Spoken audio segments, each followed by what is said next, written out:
নমস্কার বন্ধুরা, শিরুপার হেসেলে আপনাদেরকে স্বাগত জানাই। আজকে নিয়ে চলে এসেছি অতি সাধারণ একটা রেসিপি, কাঁচা কুমড়োর পোস্ত।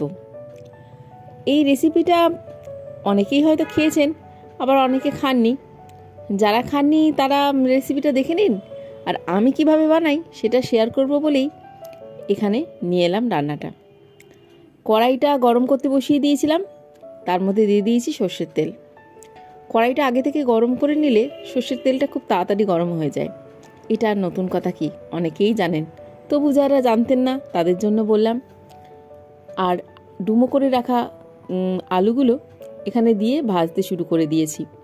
আপনারা তো দেখতেই পাচ্ছেন। এখন দিয়ে দেব কাঁচা কুমড়ো।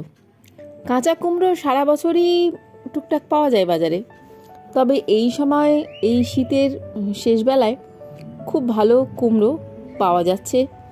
আমি সেটা দেখেই নিয়ে এলাম। খুব ভালো লাগছে কাঁচা কুমড়ো দিয়ে এই পোস্ত খেতে। আগেও একদিন বানিয়েছিলাম পেঁয়াজ দিয়ে। আজকে পেঁয়াজ দিচ্ছি না, বৃহস্পতিবার বলে। আপনি চাইলে কিন্তু পেঁয়াজটা দিতে পারেন। এখন আমি দিয়ে দিলাম নুন আর হলুদ। হলুদটা খুব সামান্য, এটা অপশনাল, আপনি দিলেও পারেন না দিলেও পারেন। আমার মন মানলো না, তাই একটু দিয়ে দিলাম। এখন ভালো করে নাড়িয়ে চাড়িয়ে নেব, একটু ভাজা ভাজা করে নেবো আর কি। এখন কিন্তু কোনো জল দিচ্ছি না, সবজি থেকে জল বেরোবে, নুনটা দিয়েছি তো, তাই জন্য নাড়িয়ে চাড়িয়ে খানিকক্ষণ ঢেকে রাখবো। ব্যাস, আর কি, ফিরে আসছি কিছুক্ষণ পর। 15 মিনিট মতন হয়ে গেছে।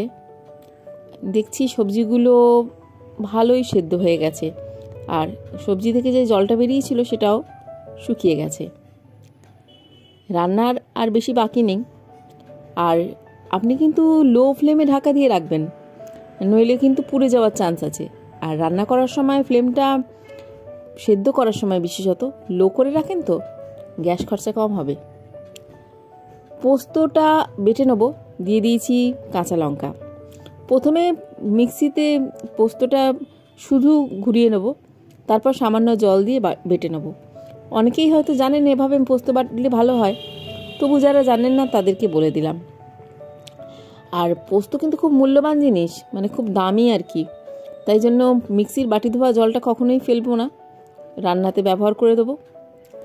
ফেসবুক, ইনস্টাগ্রাম আর ইউটিউব, এই 3 জায়গায় কিন্তু শিরুপার হেসেলকে আপনারা দেখতে পাবেন। ফেসবুক থেকে যারা দেখছেন তারা ভিডিওটা দেখার পর একটা লাইক দিয়ে ফলো করে নেবেন, আর ইনস্টাগ্রামের অ্যাকাউন্টটাও আপনি ফলো করে রাখতে পারেন। আর ইউটিউবে থাকলে আপনি চ্যানেলটাকে সাবস্ক্রাইব করে রাখুন, তাহলে ভিডিও নোটিফিকেশনটা পেতে আপনার সুবিধা হবে। অনেক নতুন নতুন রান্না, মানে ঘরোয়া রান্না আর কি, সহজ এবং সুস্বাদু, সেটা প্রায়শই আমি করে থাকি এবং দিয়ে থাকি। যারা সেই সব ভিডিও দেখতে ভালোবাসেন তারা চ্যানেলটিকে সাবস্ক্রাইব করে নেবেন। আর আজকের রেসিপি ভালো লাগলে একটা লাইক দেবেন, আর কমেন্ট করে জানাবেন কেমন লাগলো। দেখা হচ্ছে